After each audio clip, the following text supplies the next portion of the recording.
Oke, dimulai aja. Bismillahirrahmanirrahim. Assalamualaikum warahmatullahi wabarakatuh.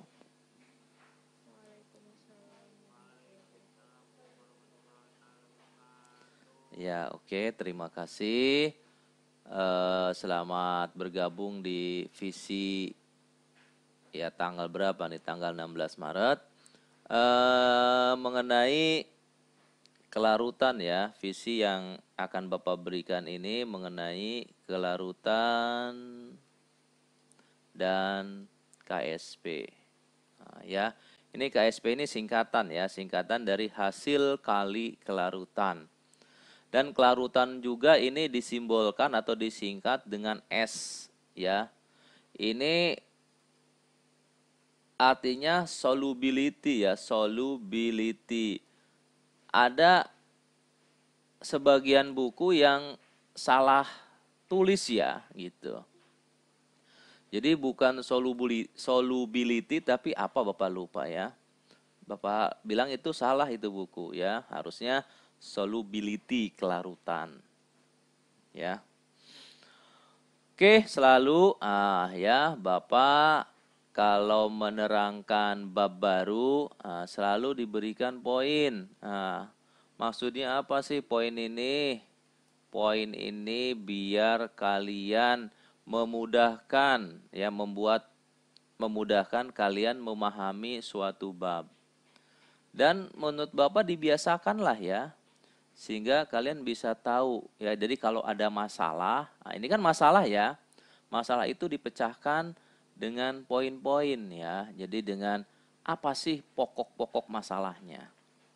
Nah, jadi kelarutan ini Bapak bagi menjadi di sini sih ada 6 poin ya. Poin yang pertama adalah definisi. Nah, selalu poin yang pertama selalu definisi atau pengertian. Poin yang kedua adalah persamaan. Nah, ya di sini persamaan KSP.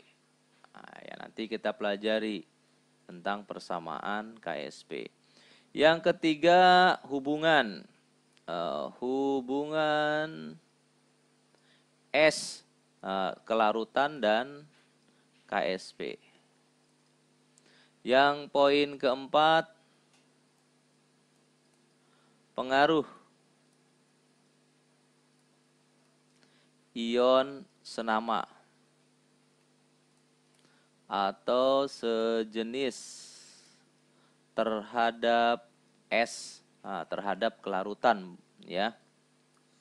Yang kelima adalah hubungan. Nah, ini hubungan KSP dengan pH. Nah, ini selalu ya berhubungan. Ada lagi pH. Yang kelima, yang keenam terakhir adalah memprediksi terbentuknya endapan.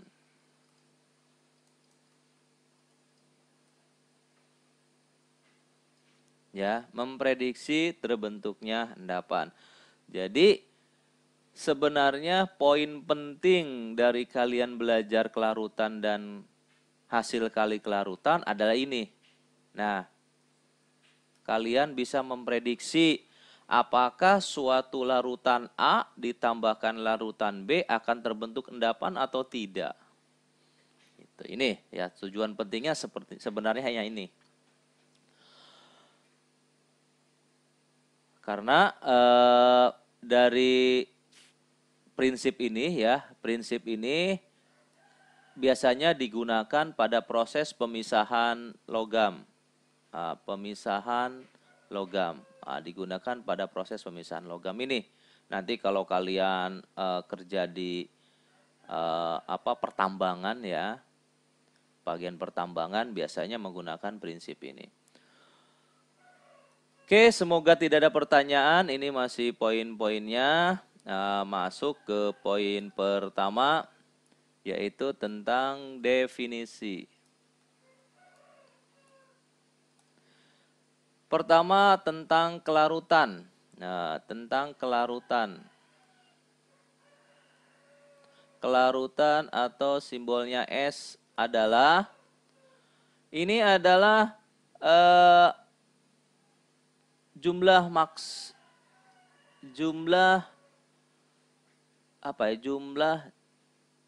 mol maksimum ya, maksimum dari jumlah mol maksimum yang dapat dilarutkan. Ini salah.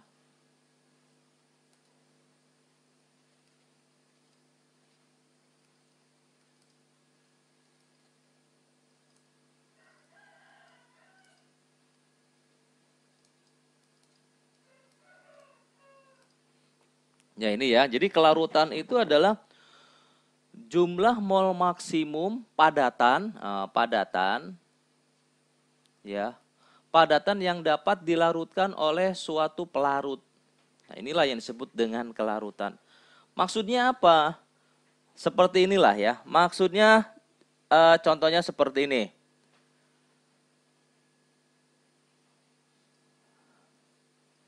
Misal kalian menyiapkan sebuah gelas ya, setelah berisi air ya, dan berisi air.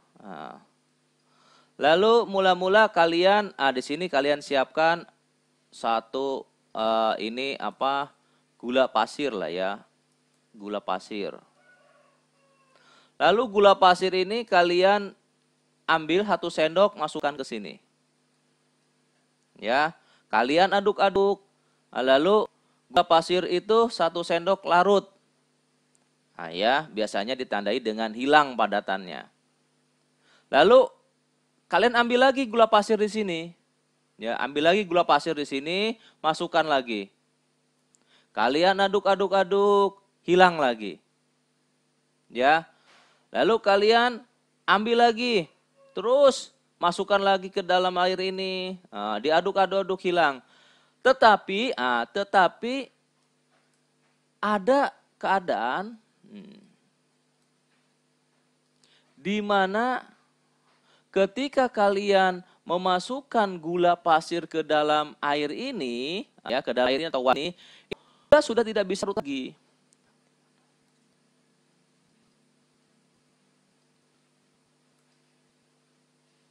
Wah, koneksi. Ya, ada keadaan di mana gula sudah lagi. Nah, keadaan inilah keadaan jenuh. Ya, jadi pelarut telah jenuh oleh padatan yang larut. Nah, pada saat itu dikenal dengan konsentrasi maksimal.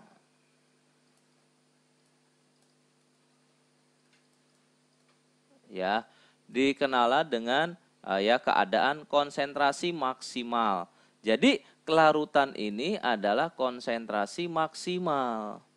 Sehingga cara mencari kelarutan dari suatu padatan itu sama aja dengan cara mencari konsentrasi.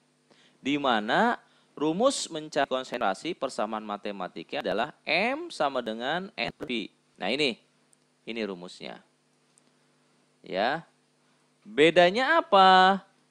Bedanya antara kelarutan dengan M. Nah, lalu M-nya ini diganti dengan S.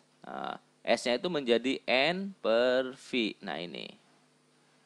Ya, nah S ini sama aja ketika kalian ya, jadi itu sama dengan N per V. Di mana N ini adalah mol. Ya, mol itu bisa didapat dari massa per AR atau MR. Ya, ini.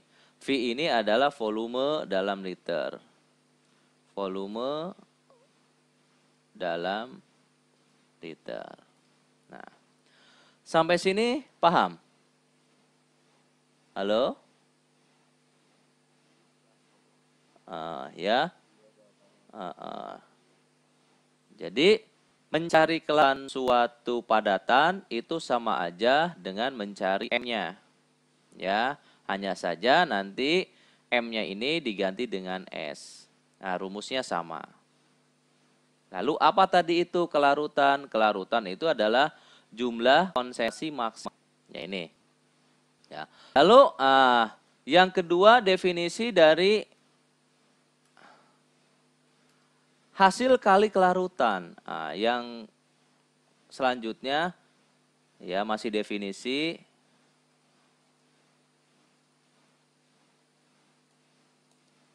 KSP. KSP ini singkatan dari hasil kali kelarutan. Iya, tetapan hasil kali kelarutan. Konstanta solubility. Nah, makanya kan ini solubility ya.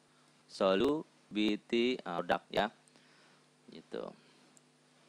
Nah, apa definisi dari KSP? Ya KSP itu adalah hasil kali dari kelarutan yang dikalikan gitu.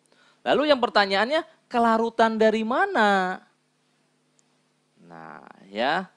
Jadi kalau melihat secara kalimat ini gampang. Jadi kelarutan yang dikalikan. Gitu. Lalu misalnya kelarutan yang dari mana yang dikalikan? Nah, ini masuk ke poin kedua, yaitu tentang persamaan KSP. Nah, contoh misal begini, ada padatan AgCl. Nah, AgCl ini jikalau dilarutkan dalam air, dia akan terionisasi membentuk Ag+ sama Cl-. Nah, ya.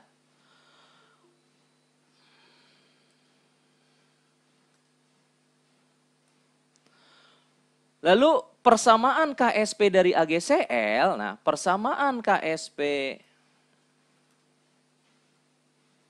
dari AgCl ini adalah sama dengan konsentrasi Ag+ dikali dengan konsentrasi Cl-. Nah, ya, jadi persamaan KSP dari AgCl ini adalah konsentrasi Ag+ dikali konsentrasi Cl-. Ya ini. Jadi ini untuk persamaan KSP dari AgCl. Jadi yang dikalikan itu adalah konsentrasi ion-ionnya. Contoh lagi misal ada BaCl2.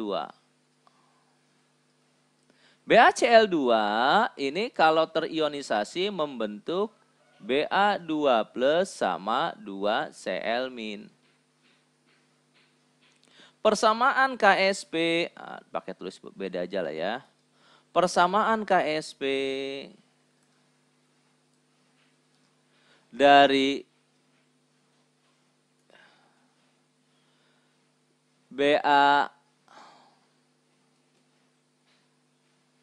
BaCl2 itu adalah konsentrasi Ba2+ dikali konsentrasi Cl- pangkat 2. Ya. Nah, diperhatikan nih persamaan KSP-nya nih ya.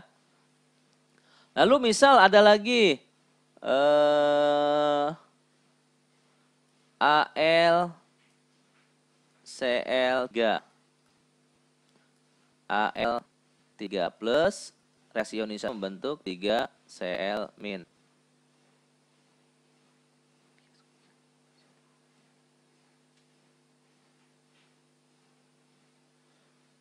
Ya. Lalu bagaimana persamaan KSP-nya?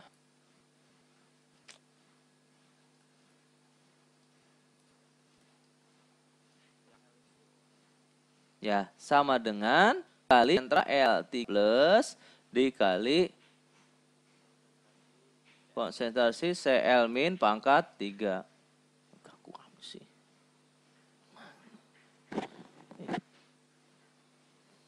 Ya, lalu misal ada lagi apa ya? Inilah, ya kasih contoh lagi. Tadi Al 2 SO4 3 kali.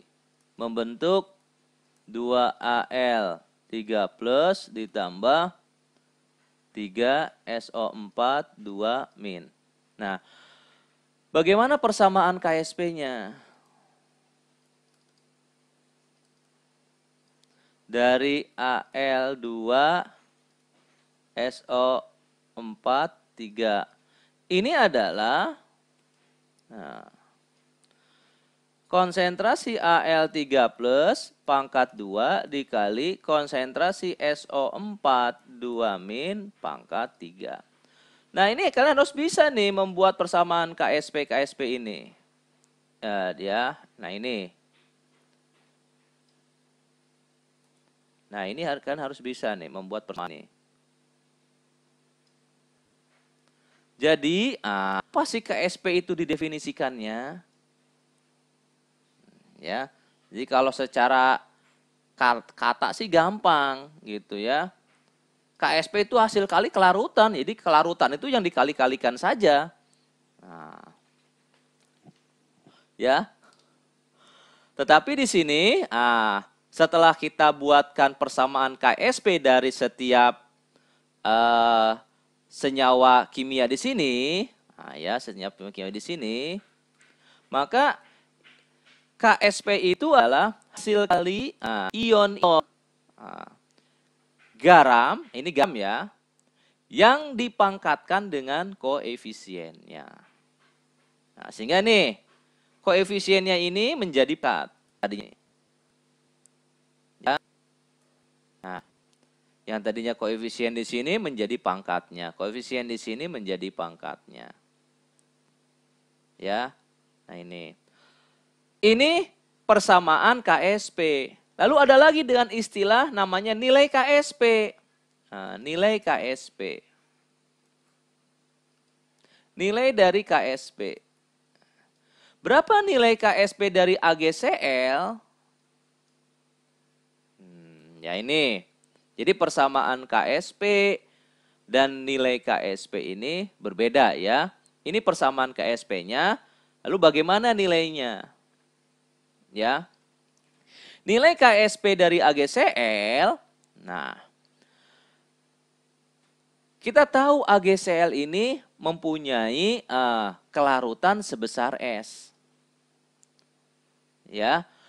Kalau AgCl ini mempunyai nilai sebesar S, konsentrasinya ya sebesar S, maka Ag plus ini juga konsentrasinya akan sebesar S. Cl ini juga Cl min, konsentrasinya juga akan sebesar S. Kenapa Pak konsentrasi Ag plus dan Cl min ini sama-sama sebesar S? Karena koefisien dari AgCl ini 1, Ag plus 1 dan Cl min juga 1. Sehingga ketika AgCl-nya konsentrasinya sebesar S, maka Ag plus juga S. Cl min juga S.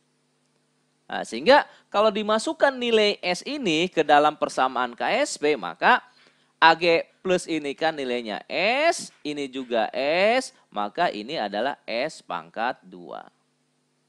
Jadi nilai KSP dari AgCl adalah S pangkat 2 ini. Nah, ya. Jadi hati-hati. Kalau bagaimana persamaan KSP dari AgCl adalah konsentrasi Ag plus dikali konsentrasi Cl min. Ini persamaan KSP dari AgCl.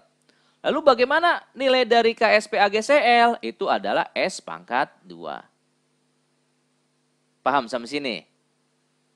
Nah, oke, lanjut ke ini ke senyawa yang kedua, Nah, sama mencari nilainya juga seperti mencari nilai dari AgCl, ya. Jadi bagaimana nilainya? Nah, nilai dari KSP BaCl2 sama dengan. Nah, tadi kalau BaCl2-nya ini sebesar S, maka Ba2 plus juga ini konsentrasinya sebesar S.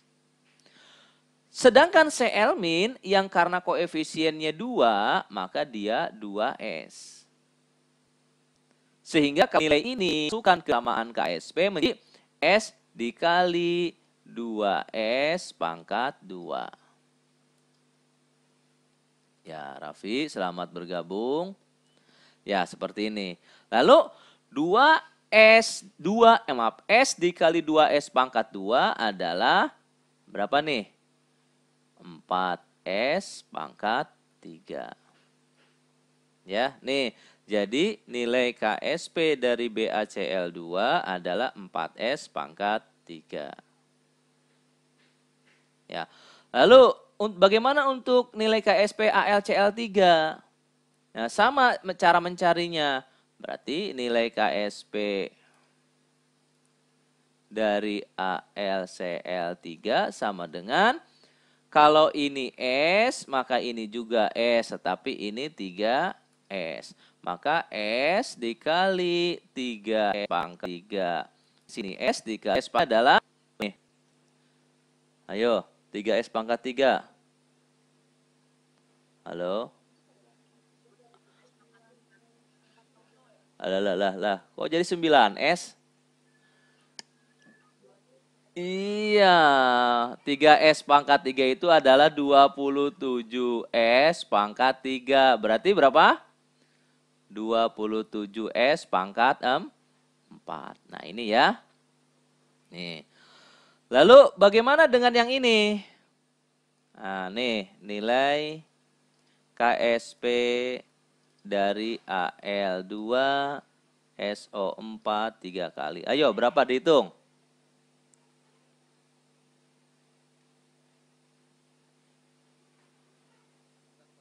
Oke, sok dihitung.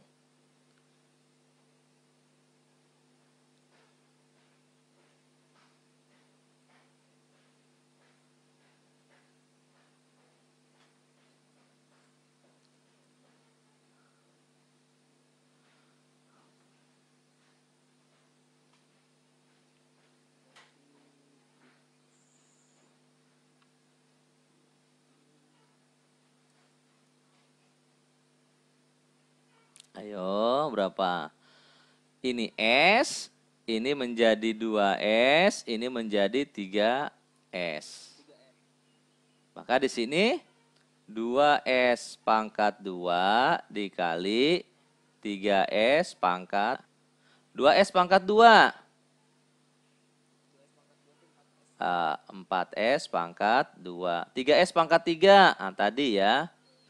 27S pangkat 3. Berarti berapa? 4 kali 27?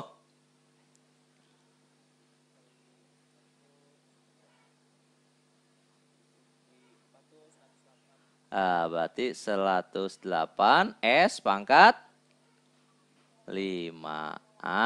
Ini. Nah, nih ya. Bapak kasih clue. Ya. Bapak kasih clue. Kasih cara mudah. Biar kalian enggak ngurai-nguraikan seperti ini. Perhatikan di sini. Ya, perhatikan di sini nih. Ya, di sini perhatikan. Ya, di sini. Ya. AgCl kalau terionisasi membentuk Ag+ sama Cl-. Nah, Bapak tanyakan, kalau AgCl ini terionisasi membentuk berapa ion? Ada berapa ion? 2 nih. 1, ini 2. Ya, berarti AgCl ini kalau terionisasi membentuk 2 ion. Kalau 2 ion, maka nilai KSP-nya ini S pangkat 2. Nih ya, biar kalian nanti nggak perlu membuat persamaan KSP-nya. Jadi, kalau suatu padatan atau senyawa kimia yang terionisasi dan membentuk 2 ion, maka nilai KSP-nya adalah S pangkat 2. Sekarang lihat di sini BaCl2. Berapa ion yang terbentuk? Di sini 3, di sini 1, di sini 2. Berarti 3 ion. Kalau dia reaksi ionisasinya dan jumlahnya 3 ion, maka ini nilai KSP-nya 4S pangkat 3. Ya, diingat oleh kalian. Ya. Sekarang AlCl3 ini akan terionisasi membentuk ion. 1 di ini, 3 di Cl. 4 ion, maka nilainya adalah 27S pangkat 4. Sedangkan kalau 5, itu berarti 108S pangkat 5. Nah, sehingga, ya, Bapak kasih contoh. Nah, misal seperti ini. Ada senyawa BaSO4. Berapakah nilai KSP-nya?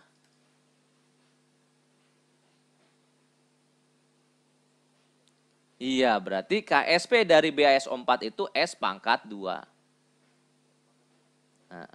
Ya, kenapa? Karena BaSO4 ini kalau terionisasi hanya membentuk 2 ion. Ba2+ sama SO4 2-. Sekarang kalau misalkan Na2SO4. 3 ion. Berarti nilai KSP-nya 4S pangkat 3. Kalau nggak percaya, silakan buat persamaan KSP-nya. Nah, ya silakan buat persamaan KSP-nya di sini. Maka di sini 2Na plus ditambah SO4 2-. Kalau ininya nilainya S, maka ini 2S, maka ini juga S. Ya. Maka di sini 2S pangkat 2 dikali S. Nah, maka 4S pangkat 2 dikali S sama dengan 4S pangkat 3. Nah, ini. Ya. Contoh lagi, misal Bapak kasih contoh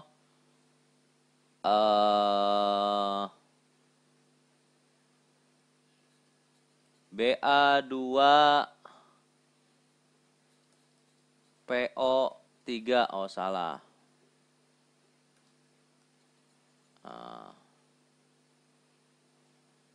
Ba3PO2. Ionnya 5. Ya, berarti nilai KSP-nya 108S pangkat 5. Nah, ini. Ya, 108S pangkat 5. Nah, ini Bapak hitungan konsep-konsepnya aja dulu. Ya, nanti hitungannya Bapak kasih contoh deh. Ya. Nah, sekarang ini kan poin kedua ya, yaitu mengenai ini tadi yang Bapak jahat, poin kedua mengenai persamaan KSP dan nilainya. Persamaan KSP dan nilainya. Walaupun kalian bisa dengan cara cepat ya, kalian misalkan BaPO3, Ba3PO4 2 kali, KSP-nya apa? 108S pangkat 3. Tetapi kalian harus bisa membuat persamaan KSP-nya. Kayak gini ya. Ba3 terionisasi membentuk 3 Ba2+ ditambah PO3 3 kali. Nah, ini kalian harus bisa. Ini adalah reaksi ionisasi lalu membuat persamaan KSP-nya. Nah, ya, persamaan KSP-nya adalah 3S. Berarti nih berapa? 3S pangkat 3 ditambah by 2S pangkat 2. Ya, gini. Ya, harus bisa membuat seperti ininya. Ya, bagaimana persamaan KSP-nya. Nah, kenapa? Karena nanti untuk pengaruh ion senama dan hubungan KSP dengan pH ya pada poin keempat dan kelima. Nah, masuk ke hubungan ya, masuk pada poin ketiga mengenai hubungan. Nah, tadi hubungan S dengan KSP. Nah, sebenarnya ini sudah dijelaskan tadi ya. Contoh tadi BaSO4, berapa nilai KSP-nya? Nilai KSP-nya adalah S pangkat 2. Lalu kalau ditanya berapa nilai S-nya? Nilai S-nya adalah akar dari KSP. Paham nggak sampai sini? Halo? Ya, misal nih KSP-nya adalah S pangkat 2. Berapa nilai S-nya? Ya kita balik aja. Nilai S itu adalah akar dari KSP. Contoh lagi, BaCl3. Berapa nilai KSP-nya? Karena ini 3 ion, maka 4S pangkat 3. Lalu pertanyaannya, berapa nilai S-nya? Berarti akar 3 dari KSP dibagi 4. Ya enggak? Apa?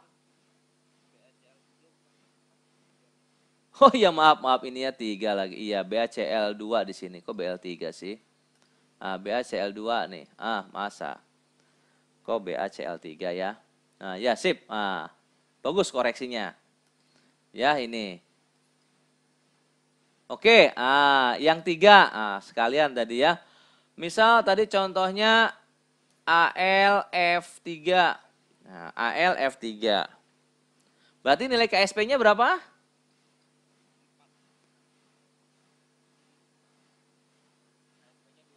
27 S pangkat 4. Maka nilai S-nya berapa?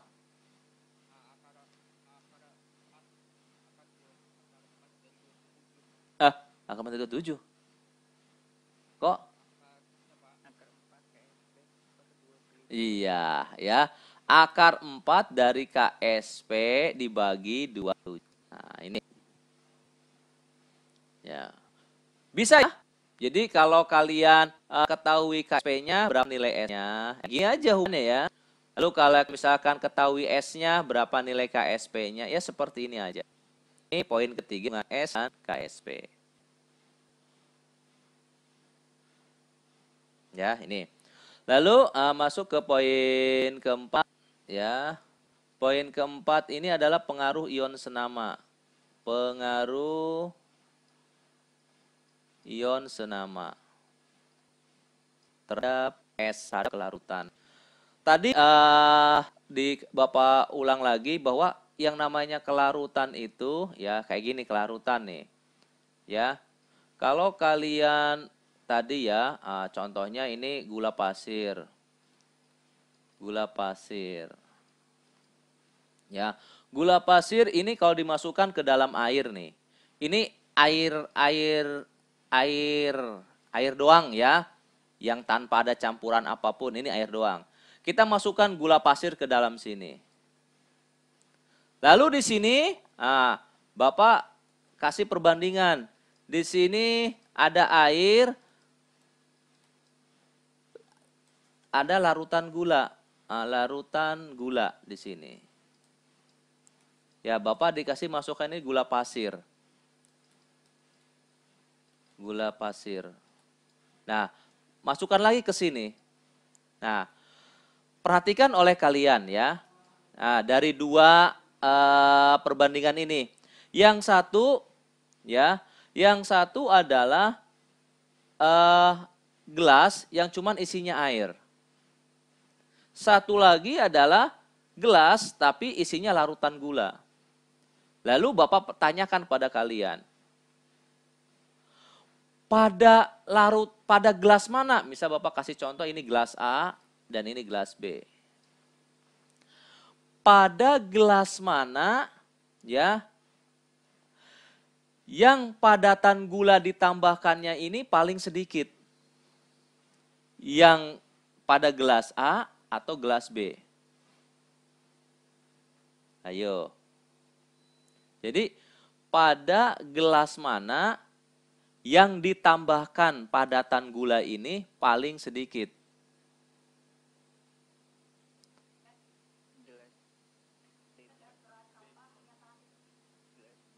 Gelas? Gelas B. Kenapa gelas B? Iya, inilah yang disebut dengan pengaruh ion senama. Ya, jadi jikalau larutan yang akan kita tambahkan ini mengandung padatan yang sama, mengandung zat yang sama dengan padatan yang akan kita tambahkan, maka kelarutannya akan semakin berkurang. Nah, inilah dari teori dari pengaruh ion senama terhadap kelarutan. Sebenarnya kelarutan ini dipengaruhi oleh banyak faktor ya. Bisa juga suhu ya. Ya, suhu juga mempengaruhi dari kelarutan. Tapi di sini yang titik tekankan pada pengaruh ion senama. Ya. Jadi, jikalau ada ion yang sama dengan padatan yang akan kita tambahkan ke dalam larutan ini, maka kelarutannya ini akan semakin berkurang. Ya, contoh. Kalau ini kan yang gampang ya gula. Nah, biasanya contoh kayak gini. Nah, ini ada 2 larutan, maaf 3 lah. Ya, di sini. Di sini larutan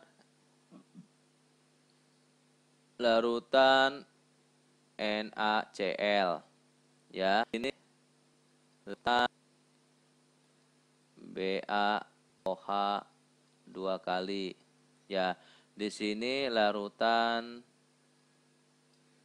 AgNO3. Nah, sekarang Bapak ingin menambahkan padatan AgCl ke dalam 3 gelas ini. Gelas A, gelas B, gelas C. Nah, berdasarkan teori pengaruh ion senama, pada gelas manakah kelarutan AgCl ini akan semakin berkurang? Apakah gelas A, gelas B, atau gelas C? Gelas A berkurang. Kenapa?